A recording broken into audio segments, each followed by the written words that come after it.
Isso é Bombardeio de Cherepovets. Drones destroem a maior fábrica da Rússia, a Apatit, que produz substâncias para explosivos. As forças armadas da Ucrânia desferem um golpe poderoso em tropas de elite russas. 3 caminhões Kamaz de mortos. Centenas de ocupantes foram cercados na direção de Zaporizhzhia. A defesa aérea ucraniana atinge um novo patamar. Drones Shahed já são interceptados a 500 quilômetros do operador. Pânico no Kremlin. A Ucrânia inventou tecnologia para interceptar o míssil Oreshnik do espaço. Não há dinheiro. A construção de estradas na Rússia para por falta de financiamento. Em Arkhangelsk, uma professora agride crianças por se recusarem a participar de eventos patrióticos. Trump foi traído. Seus aliados estão preparando um impeachment. O novo primeiro-ministro da Hungria é contra a entrada da Ucrânia na OTAN. O exército russo avançou sobre Sumi. Houve um avanço. Combates terríveis perto da cidade. O fim de Putin. Sua popularidade caiu para um nível histórico mais baixo. As elites do Kremlin já escolheram um substituto. Finalmente, a Moldávia prepara a operação militar para libertar a Transnistria. Russos atacaram com artilharia prisioneiros de guerra russos durante a trégua. Muitos mortos. Putin protege Kabaeva. 7 novos pontos de defesa aérea surgiram ao redor da residência em Valdai. As negociações fracassaram. Trump começa novamente uma guerra com o Irã. Uma oficial de São Petersburgo recrutou sem teto e roubou seus cartões de pagamento. Saudações. Meu nome é Katerina Nesterenko e agora as principais notícias. Mas antes, curta este vídeo e se inscreva no canal para não nos perdermos na imensidão do YouTube. E começamos com crónicas explosivas vindas do outro lado da fronteira. Em Cherepovets, na região de Vologda, drones ucranianos chegaram à fábrica química local Apatit, uma das maiores produtoras de fertilizantes fosfatados da Europa e de substâncias usadas em explosivos. Isso é Moradores relatam impactos diretos e explosões no território da empresa. Eu não quero esse trabalho, Anastasia Vladimirovna. Eu sou o Potap daqui. 2 não foram abatidos, atingiram a fábrica Amônia. Eu vou dar o fora daqui. Minha vida vale mais. Em suma, a noite na Rússia foi novamente explosiva e barulhenta. Lendo os comentários, vejo que muitos nos assistem da Europa, Cazaquistão, Moldávia e até dos Estados Unidos. Nós, ucranianos, agradecemos o apoio e temos orgulho de ter espectadores tão conscientes. Comenta abaixo de onde você nos assiste e se o seu país apoia a nossa luta contra o Império do Mal. Sempre leio seus comentários com muito prazer. E agora vamos continuar. A seguir, o mais interessante. A Ucrânia já possui mísseis balísticos que podem ser lançados de aviões e atingir alvos a mais de 500 quilômetros. Isso foi declarado pelo deputado Fedir Venislavski, membro do Comitê de Segurança Nacional e Defesa da Ucrânia. Segundo ele, temos mísseis pouco conhecidos capazes de voar em velocidade hipersônica. Além disso, durante a guerra, unidades ucranianas lançaram com sucesso esses foguetes ao espaço 2 vezes. A primeira vez acima de 100 quilômetros e a segunda a 204 quilômetros. A Ucrânia também lançou pela primeira vez na Europa um míssil de um avião de carga a 8 quilômetros de altura. Venislavski acrescentou que a Ucrânia já trabalha em tecnologias para interceptar mísseis balísticos russos, incluindo o Oreshnik, no espaço, antes de se dividirem em ogivas. E agora, a situação no fronte. As tropas russas tentam expandir as zonas de controle nas áreas de fronteira e intensificaram sua ofensiva na direção de Sumi. Isso é o que relatam os militares ucranianos. Enquanto isso, na direção de Zaporizhzhia, a unidade especial Artan do GUR, junto a outras unidades de defesa, protege Stepnohirsk dos invasores. Nesta operação, os nossos já eliminaram centenas de soldados de Putin e destruíram mais de 2 dezenas de veículos blindados. Ao mesmo tempo, nossos combatentes aumentaram o fundo de troca de prisioneiros. Contudo, o exército russo mantém a tática de ataques de bucha de canhão, lançando grupos de até 10 homens sob a neblina. Mas a maioria desses grupos é destruída pelas forças ucranianas ainda na zona cinzenta. A aviação ucraniana também não para, atacou o local de posicionamento de operadores de drones russos. Pelo vídeo, agora só restam cinzas por lá. Até o blogueiro russo pró-guerra Maxim Kalashnikov é forçado a admitir o custo real de um soldado russo. Temos uma forma muito interessante de conduzir a guerra. Vejam os cartazes de recrutamento espalhados por Moscou. 5.200.000 só pelo primeiro ano, é o que se recebe. É claro que cada infante recrutado para a guerra custa o mesmo que alguns desses drones, provavelmente. E por isso, abater um infante torna-se algo totalmente rentável. E o inimigo pretende fazer isso, seguindo o plano de Fedorov de criar um moedor de carne de drones para nossos soldados. Recrutam por muito dinheiro, como veem, e essas pessoas se perdem muito rápido. E o que fazer com isso? Isso é um problema real, um problema enorme que nos ameaça com um desfecho nada bom para esta guerra, que chamam de estranha operação militar. Um feito notável foi realizado pelo nosso operador de drone da unidade Bulava. Com um drone interceptador, ele conseguiu abater 2 Shahed a uma distância de 500 quilômetros. É um recorde absoluto. Nunca houve um resultado assim na história mundial.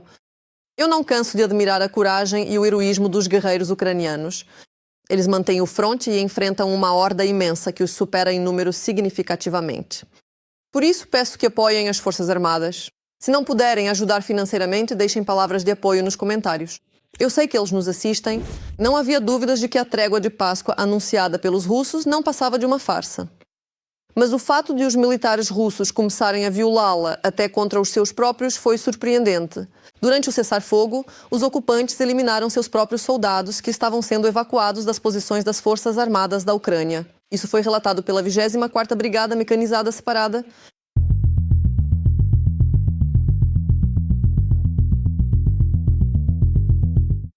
Como se viu, foi uma operação especial planejada pelas Forças de Defesa. Para a evacuação segura do pessoal de suas unidades, o comando da 24ª Brigada decidiu vestir os ocupantes capturados com uniformes neutros e realizar uma evacuação de teste para verificar o cumprimento das promessas do inimigo de cessar fogo. O resultado foi revelador: 3 soldados russos mortos.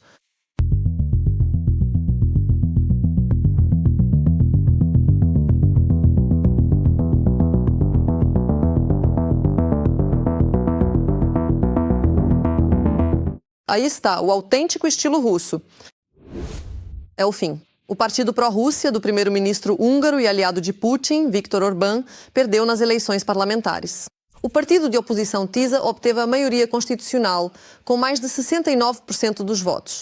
O líder da força política, Péter Magyar, pediu a renúncia da liderança do país e anunciou a restauração dos laços com a União Europeia e a OTAN. Segundo ele, a vitória foi alcançada apesar da forte pressão, pois as forças pró-governo, como ele afirma, usaram recursos administrativos e fundos significativos para a influência de informação. O partido de Orbán, por sua vez, acusou a oposição de comprar votos de eleitores de etnia cigana. Isso foi relatado pela publicação Telex. O Fidesz alegou ter descoberto gravações de áudio que, segundo eles, indicam planos do partido TISA para comprar votos de eleitores ciganos. Devido a isso, a força política ameaça apresentar queixas por suspeita de crime contra o sistema eleitoral. O partido TISA ainda não comentou as acusações e, enquanto os oponentes de Orbán comemoram, matérias da mídia ocidental respeitável trazem um pouco de realidade. Apesar das expectativas da Europa de um possível reinício nas relações com Budapeste, a posição de Magyar sobre a Ucrânia permanece cautelosa e ecoa em grande parte o curso de seu antecessor. Os líderes europeus, cansados dos bloqueios de Orbán, esperavam que a vitória do TISA mudasse a situação. No entanto, Magyar, vencedor das eleições, afirmou que negociará com Putin sobre recursos energéticos. Ele observou: teremos que nos sentar à mesa de negociações com Putin. A posição geográfica nem da Rússia nem da Hungria mudará. Nossa dependência energética da Rússia também permanecerá.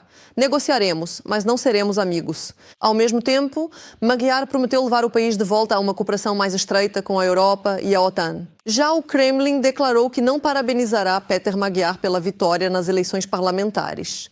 Segundo o porta-voz bigodudo do Kremlin, Dmitry Peskov, a Hungria agora é um país hostil para eles. No entanto, como diz o político, o próprio Magyar continua sendo um político imprevisível com um forte tom nacionalista. Ele se opõe à rápida adesão da Ucrânia à União Europeia e não apoia o fornecimento de armas a Kiev. Além disso, o político enfatizou que a adesão da Ucrânia à UE deve ser decidida apenas por referendo na Hungria, o que pode atrasar muito esse processo. E o que você acha, Magyar? É um Orbán número 2 ou seria uma versão mais moderada dele? Trump inicia um bloqueio naval a todos os portos iranianos. Essa decisão foi tomada após o fracasso das negociações entre os Estados Unidos e o Irã no Paquistão. É o que relata a CNN. Donald Trump declarou que a frota americana não permitirá a passagem de navios que pagaram tributo a Teherã para atravessar o Estreito de Hormuz. Estamos falando de 2 milhões por cada navio-tanque. Segundo fontes do The Wall Street Journal, a Casa Branca também considera a possibilidade de ataques limitados contra o Irã. Ataques em larga escala ainda são considerados improváveis. Trump ressalta que continua aberto a uma solução diplomática, mas está pronto para aplicar pressão adicional. Ao mesmo tempo, França e Grã-Bretanha criam uma missão para desbloquear o Estreito de Hormuz. Macron anunciou negociações com parceiros já para os próximos dias. O castelo de cartas de Donald Trump está desmoronando. A fúria épica transformou-se em um fracasso épico no Irã. Aliados abandonam um a um o campo do 47º presidente e sua popularidade cai vertiginosamente. Então, haverá impeachment ou não? O ego de Donald Trump enterrou o trumpismo e dividiu o movimento MAGA. Com as eleições para o Congresso batendo a porta, o presidente dos Estados Unidos afastou milhões de apoiadores. Se você pudesse dizer algo ao Donald Trump, o que você diria? Você é um pedaço de merda patético. E quantas vezes você votou nele? 3 vezes. A culpa é minha, eu acho. Eu sou uma idiota. Do amor ao ódio é apenas um passo. E agora os críticos mais duros e rudes de Trump são os trumpistas de ontem e adeptos do movimento MAGA. O excêntrico presidente não deixa por menos, atacando os maiores líderes de opinião no meio republicano com uma audiência total de mais de 40 milhões. Eu sei porque Tucker Carlson, Megyn Kelly, Candace Owens e Alex Jones estão contra mim há anos, porque eles têm uma característica em comum, um QI baixo. Eles perderam seus programas e nem são convidados para a televisão, porque não interessam a ninguém. Eles são baderneiros malucos e dirão qualquer coisa por publicidade gratuita e barata. A faísca que incendiou as fileiras republicanas foi a guerra no Irã. Os trumpistas celebraram a brilhante operação do Zewara na Venezuela e tentaram ignorar os arquivos de Epstein. Mas os isolacionistas e a direita do MAGA condenaram duramente a nova guerra no Oriente Médio. Por que este presidente ou qualquer outro não consegue dizer não a Israel? Basicamente, o nosso país acabou sendo subjugado pelas ações de Israel e parece que não podemos fazer nada a respeito. Todo americano tem o direito de saber porque um país tão pequeno exerce tamanha influência sobre o nosso governo. Em relação ao seu ídolo de ontem, os trumpistas usam as mesmas táticas que foram usadas contra o seu antecessor. O movimento MAGA também alegou que Biden está sob controle externo. Eles também acusaram o Joe de ter deficiências mentais. Todos os dias, 5 ou 6 vezes, repetem frases como nós vencemos, tudo certo, claro. Não, essa situação vai continuar para sempre. Eu nunca permitirei que o Estreito de Hormuz fique com eles. Sim, estamos entregando o Estreito, vou sair da OTAN, vamos ficar na OTAN. Quando você interage com pessoas nos estágios iniciais da demência, vê que elas se comportam exatamente assim. Basicamente, os presidentes agora estão atacando o seu próprio monstro de Frankenstein. Os democratas estão sentados à beira do rio, observando os trumpistas acusarem Trump de velhice e incapacidade. É hora de mandar o vovô para o asilo. Os isolacionistas rotularam Trump como um escravo de Israel. Propagandistas exploram a questão da idade, enquanto teóricos da conspiração manipulam a saúde mental. A criação está em guerra com seu próprio criador. Todos em seu governo que se dizem cristãos devem se ajoelhar e pedir perdão a Deus e parar de adorar o presidente em vez de deter a loucura de Trump. Ele enlouqueceu e todos vocês se tornaram seus cúmplices. Isso não é tornar a América grande novamente. Isso é o mal.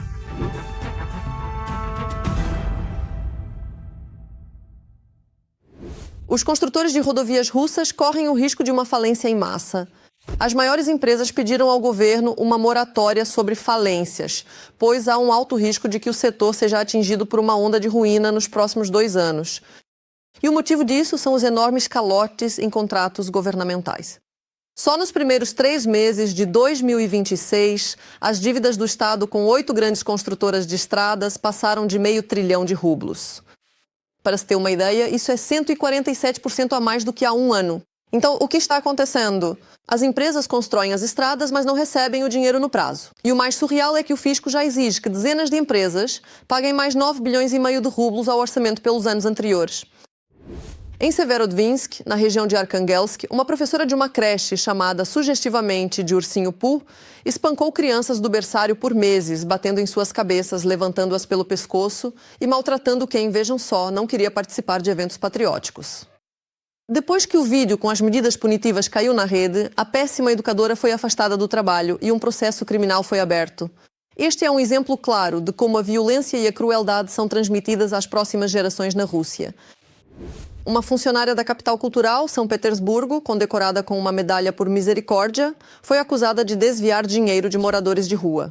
Uma tal de Indira Sevastianova, funcionária do Serviço Social, convenceu 2 sem-teto a assinar um contrato com o Ministério da Defesa. Essa senhora empreendedora pegou os cartões bancários deles, onde os pagamentos caíram, e embolsou quase 13 milhões de rublos. Sobre o destino desses sem-teto, nada se sabe. Mas se o contrato com o Ministério da Morte russo já foi assinado, não é difícil imaginar o que aconteceu com eles. A Moldávia está finalmente cortando o cordão umbilical com a Rússia. O país saiu da CEI e se prepara para libertar a sua Transnistria dos ocupantes russos. Maia Sandu fez um inimigo mortal na figura de Putin. Adeus, Rússia imunda! A Moldávia está saindo definitivamente da CEI.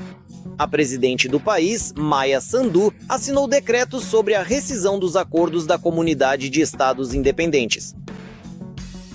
Além disso, os documentos foram publicados no Diário Oficial, Monitorul Oficial e já entraram em vigor. A porta-voz do Ministério das Relações Exteriores da Moldávia disse que o ministério notificará em breve a CEI e os acordos expirarão em 12 meses. Agora, no espaço público, além daqueles que devem, por dever de ofício, reagir a tudo o que o Kremlin quer, não vejo nenhuma reação. Ou seja, aqui ninguém saiu para protestar na rua por causa disso, ninguém fez nada, e se pegarmos as redes sociais das pessoas comuns, a reação é nula, eu diria até que há certa satisfação. E não é de se estranhar, dizem os analistas. Desta união, Chisinau não recebia nenhum benefício há muito tempo, ou melhor dizendo, nunca recebeu. A própria comunidade, criada como uma união de iguais, tornou-se desde o início uma associação de satélites de Moscou, e era impossível não notar isso. Para a Rússia, a CEI nada mais era do que um instrumento para manter as ex-repúblicas soviéticas na sua órbita de influência. O acordo com a CEI, assim como o comércio com a Rússia e os acordos migratórios, eram como um porrete que a Rússia usava contra as ex-colônias rebeldes. Ao mesmo tempo, ainda há muitos apoiadores da linha pró-russa na Moldávia. Os argumentos são sempre os mesmos. Há mais benefícios na união com a Rússia e uma economia independente não aguentaria a concorrência. Mas nos números tudo parece diferente. Segundo o Departamento Nacional de Estatística, em 2023, a participação da CEI nas exportações da Moldávia foi de apenas 5,9% e a da Rússia apenas 2,8%, enquanto a da União Europeia passa de 60%. Outro argumento dos que gostam de Moscou são os recursos energéticos baratos dentro da CEI. Mas aqui também erraram. Eles só eram baratos para o Kremlin, que sempre agia como intermediário nas relações comerciais com outros para lucrar em cima. O argumento energético é um dos favoritos dos aliados russos, dizendo que ser da CEI nos dá acesso à energia barata, o que na verdade é mentira. E esse argumento cai por terra em 2 segundos, pois a República da Moldávia, em todo o tempo na CEI, nunca teve acesso a recursos naturais ou gás natural do Turquemenistão, Azerbaijão e Cazaquistão, que são bem mais baratos que o russo. Pois é, afinal, este é um dos principais meios de influência sobre as ex-repúblicas da União, algo que a Federação Russa sempre buscou. Portanto, a saída da CEI não trará consequências econômicas negativas para a Moldávia. Ainda mais porque o motivo escolhido em Chisinau foi incontestável. A proposta de sair da CEI, foi enviada ao parlamento pelo Ministério das Relações Exteriores da Moldávia, explicando que os princípios da CEI não são mais respeitados pelo seu principal membro, a Rússia. Em particular, a Rússia se recusa a reconhecer a integridade territorial e a inviolabilidade das fronteiras de seus vizinhos, incluindo membros da CEI. Um argumento adicional para a liderança da Moldávia foi a situação com a Arménia, dizem os especialistas. Depois disso, ficou claro para todos que não dá mais para tentar agradar a 2 senhores. Agora, quando o primeiro-ministro da Arménia, Pashinyan, esteve em Moscou e falou com Putin deixou claro que é impossível estar na CEI e na União Europeia ao mesmo tempo. Embora todas as forças pró-russas na Moldávia tenham nos dito por décadas que, bem, porque não vamos estar com ambos, seremos uma ponte entre o Oriente e o Ocidente. Viveremos na ponte. É tão maravilhoso. E agora o seu líder espiritual, o líder espiritual da Rússia, o Putin disse que não, que é impossível, que ou é para um lado ou para o outro. A Moldávia escolheu o caminho para o Ocidente, ao que a Federação Russa já respondeu, dizendo que não é tão simples e que, pelos estatutos, não se pode sair da União por decisão de um só país. De acordo com o artigo 9 dos Estatutos da CEI, um Estado deve notificar por escrito o Comitê Executivo da organização com 12 meses de antecedência sobre a intenção de sair da comunidade. Em seguida, será definida a data a partir da qual se conta esse prazo de 1 ano e será iniciado o processo de inventário dos tratados e decisões dos órgãos da CEI de que o Estado que sai é parte. No entanto, as situações em que a própria Rússia violou os estatutos e as regras dos acordos já são inúmeras. Portanto, as queixas contra Chisinau, acreditam os analistas, continuarão a ser apenas a histeria de Zakharova no palanque. Até porque onde a Moldávia quer chegar, já estão à sua espera e prontos para ajudar. A Moldávia fez isso para se alinhar com a política externa e de segurança comum da União Europeia, o que é certamente um passo muito bom e a escolha certa do povo moldavo, porque não se pode confiar na Rússia. Por isso, continuaremos a apoiar a Moldávia em todos os seus esforços no caminho para a Europa. Um dos aspectos deste caminho, a Transnistria, a nível estatal, já foi tomada a decisão de reintegrar a República ao país. Como solução temporária, propõe-se uma gestão externa da região pela União Europeia. E parece que, após a intervenção europeia, esta ilha moldava da URSS escolherá rapidamente onde viver melhor. O ditador russo teme cada vez mais pela sua própria vida. Ao redor da residência de Putin em Valdai, em março, construíram 7 novas torres com sistemas de defesa aérea Pantsir. Agora há um total de 27 lá. Isso foi relatado pela sucursal russa da Rádio Liberdade. A publicação, citando imagens de satélite da Planet.com, nota que a construção das 7 torres começou em 17 de março. Naquele dia, o Ministério da Defesa russo relatou o abate de 4 drones ucranianos sobre a região de Leningrado. Algumas das novas torres já estão equipadas com sistemas de mísseis antiaéreos. A mídia explica que a defesa aérea ao redor da residência está em 2 anéis de raios diferentes, como em Moscou. Na residência de Valdai, como a Rádio Liberdade descobriu, Alina Kabaeva passa muito tempo com os filhos de Putin e, para o presidente, fizeram uma cópia exata do seu gabinete no Kremlin. Bem, para nós, convenhamos, isso é até melhor.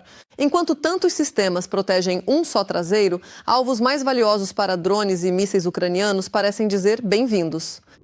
Na Rússia, admitiram que a aprovação de Putin despenca e os correspondentes de guerra dizem que a operação militar vai pelo mesmo caminho.